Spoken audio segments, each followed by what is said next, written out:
Alors, on a avec nous, et on est toujours heureux de la voir, Virginie Geron, vous êtes eurodéputée. Bonjour. Bonjour et merci. Alors dites-moi, Virginie Geron, on voudrait un peu comprendre, parce que on voit que très souvent, le Parlement, enfin, que ce soit Ursula von der Leyen, la présidente de la Commission européenne, donne des leçons de morale à la Hongrie, à ceci, à cela, faut pas faire ci, faut pas faire cela, la morale, il faut défendre la liberté, les droits, l'humain. Alors, qu'est-ce que c'est que cette histoire de corruption, quand même, qui est assez importante? Elle est même très spectaculaire. Effectivement, on est tous sous le choc, hein. Même si moi, à mon niveau, et vous l'avez souligné, avec l'achat des contrats qui sont très importants, et à ce jour, on n'a toujours pas de réponse de la part de la Commission, eh bien, effectivement, c'est un exemple de plus qui démontre qu'il y a un problème ici, à Bruxelles et à Strasbourg. Et d'ailleurs, je sors, là, on est en pleine plénière, on sort du vote où on vient de destituer de la vice-présidence Madame Kaili. Mais en fait, depuis le début, moi, quand j'ai commencé ce mandat, j'ai auditionné Madame Sylvie Goulard. Madame Sylvie Goulard, qui avait été présentée par Monsieur Macron pour être commissaire au marché intérieur, et elle n'a pas réussi à passer le cap parce qu'il y avait des problèmes d'influence de think tank privés. Parce qu'effectivement, comme vous l'avez souligné, il y a un problème, il y a des lobbies, il y a de l'influence, et ce qui est regrettable et ce qui est cynique aujourd'hui, c'est que, vous l'avez peut-être pas mentionné, ou alors je n'ai pas entendu, mais c'est quand même la gauche, c'est cette gauche moralisatrice qui est mise en avant. C'est celle-ci qui passe son temps à sanctionner, comme vous l'avez dit, la Hongrie, la Pologne, pour des problèmes de corruption, qui sont sans arrêt en train de faire des résolutions pour attaquer tous ces pays parce qu'ils estiment qu'à un moment donné, ils ne rentrent pas dans les clous. Et puis aujourd'hui, ce scandale, vous l'avez souligné, plus d'1 million d'euros qu'ils ont trouvé, donc on ne sait pas les autres, puisqu'en vrai... 1 demi-million, oui. Un demi-million, et certains parlent jusqu'à 1 million d'euros trouvés dans les appartements de Madame Kaili, et aussi saisis auprès du père de Madame Kaili. Mais en Grèce aussi, apparemment, ils sont en train de constater qu'il y a des sociétés comme immobilières qui ont été mises en place, et puis d'autres sociétés transparentes. Et puis ce qui est marrant, c'est que, comme je l'ai dit, cette gauche moralisatrice qui est aujourd'hui atteinte et qui est soupçonnée de corruption, ce qui est important dans le dossier, c'est que deux ONG, et ce qui est marrant, ce sont le nom de ces ONG qui sont impliqués, parce qu'un des députés, M. Panzeri, est dirigeant de ces ONG. Ça s'appelle Fight Impunity, combattre l'impunité, oui, c'est bien. Non, mais c'est drôle, hein. Cela dit, Virginie Geron, juste un mot. Je crois que la gauche, d'accord, mais la droite aussi, on ne peut pas dire qu'il n'y a jamais eu à droite de corrompus ou de corrupteurs, vous le savez. Bien sûr, mais dans tous les partis. Mais là, dans tous les partis, oui. Ce qui est étonnant et ce qui est, scandaleux, en plus du fait que ça soit le Qatar qui soit impliqué, c'est cette gauche moralisatrice, ces socialistes qui, je vous assure, ils passent leur temps à nous donner des leçons de morale. Ils défendent le wokisme, ils défendent la cancel culture, ils défendent les valeurs sociales, ils défendent la non-ingérence des pays étrangers. C'est vrai. Je rappelle qu'il y a une commission ingérence qui a été mise en place, une commission spéciale, et le président de cette commission, c'est Raphaël Glucksmann, qui siège dans ce groupe des socialistes. C'est intéressant. Mais dites-moi, comment il se fait, comment on arrive, vous voyez, le journal belge, l'Écho, en tout cas, le rapporte, enfin, ça m'intéresse d'avoir, puisque c'est une de vos collègues, il dit plusieurs sacs remplis de billets ont été découverts au domicile bruxellois d'Eva Kaili, donc cette que vous avez destituée aujourd'hui, et il dit, vous disiez que vous-même, le père, en même position d'une grosse quantité d'argent liquide, donc il y a les Italiens, les anciens eurodéputés socialistes, Antonio Panzeri, je dis le secrétaire général de la Confédération syndicale internationale, Luca Visantini, ainsi que Francesco Giorgi, un assistant parlementaire du groupe ce SED, voilà, le compagnon de Madame Kaili. Mais c'est comment, non mais moi j'aimerais comprendre comment ces gens-là laissent des sacs remplis de billets, non mais dans à leur domicile quand même, en dehors de tout. Mais je pense qu'ils se sentent au-dessus de tout, et je pense aussi, et c'est à mon avis la face émergée de l'iceberg, que ça dure depuis des années. Parce qu'effectivement, c'est tellement énorme qu'on se demande pourquoi ils ont fait autant d'erreurs.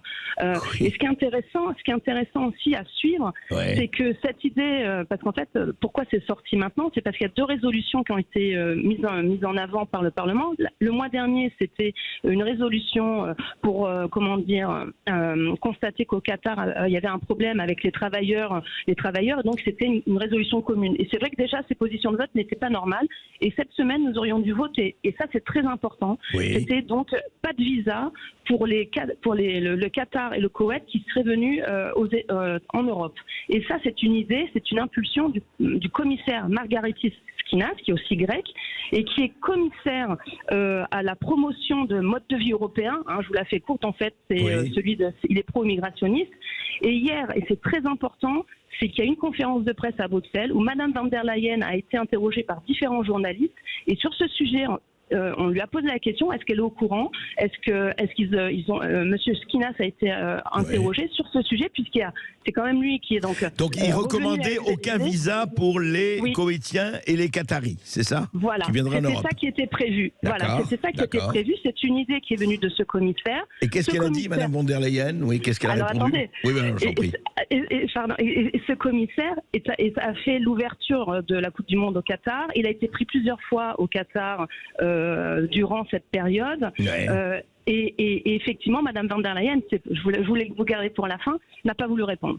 D'accord. Elle est restée silencieuse, et d'ailleurs ça a fait beaucoup de remous au sein de cette conférence, puisque certains ont attaqué l'assistant de celui qui organise cette conférence de presse, parce qu'elle a estimé que les questions n'étaient pas bonnes et qu'il fallait au préalable voir à reposer les questions. Donc c'est un scandale, à mon avis, qui fait que débuter. Donc nous, on va suivre le dossier. Et pourquoi? Parce que moi, je le recoupe avec l'achat des vaccins. Ce manque de transparence, cette suspicion de conflit d'intérêt, effectivement. Avec l'achat des vaccins. Alors justement, Virginie Geron, il y a une information, je la donne au conditionnel, mais je voudrais savoir si vous pensez qu'elle est...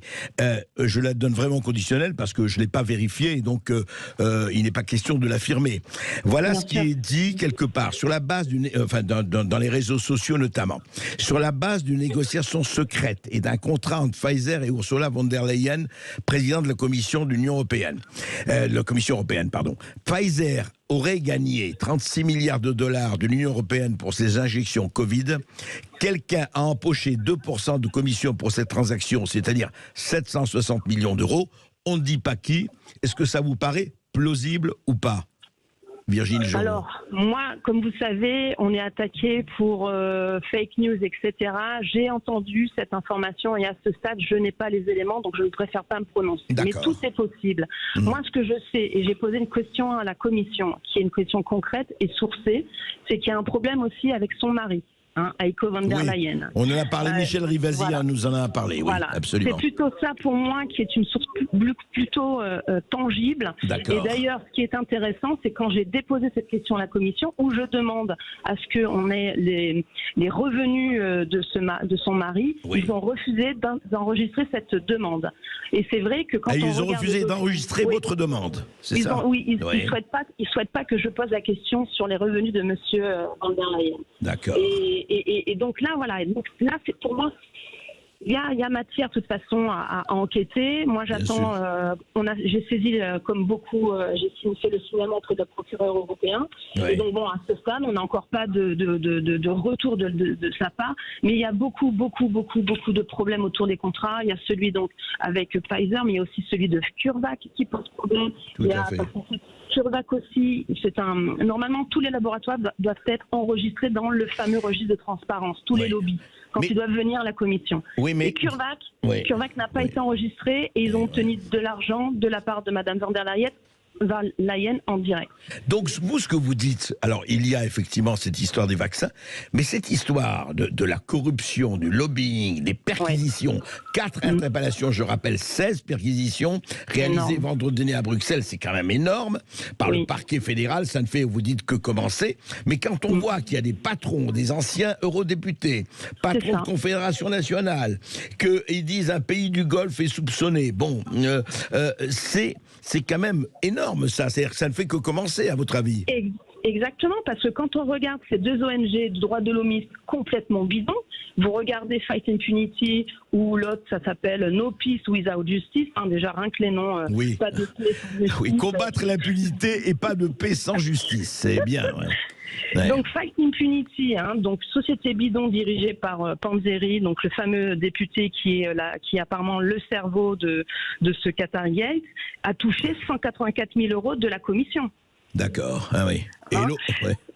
Donc, et quand vous regardez le board, vous avez M. Cazeneuve, vous avez Emma Bonino qui s'est de suite apparemment, j'ai appris ça hier, a de suite démissionné de ses fonctions comme elle était dans le board de Fight Impunity. Donc ce qui veut dire que effectivement, les valises de millions, c'est scandaleux et ça émerge d'un coup et ça scandalise tout le monde et je le comprends. Mais je pense qu'il va falloir gratter autour de tout ce montage parce qu'à mon avis, ça fait depuis des années que le système a été mis en place.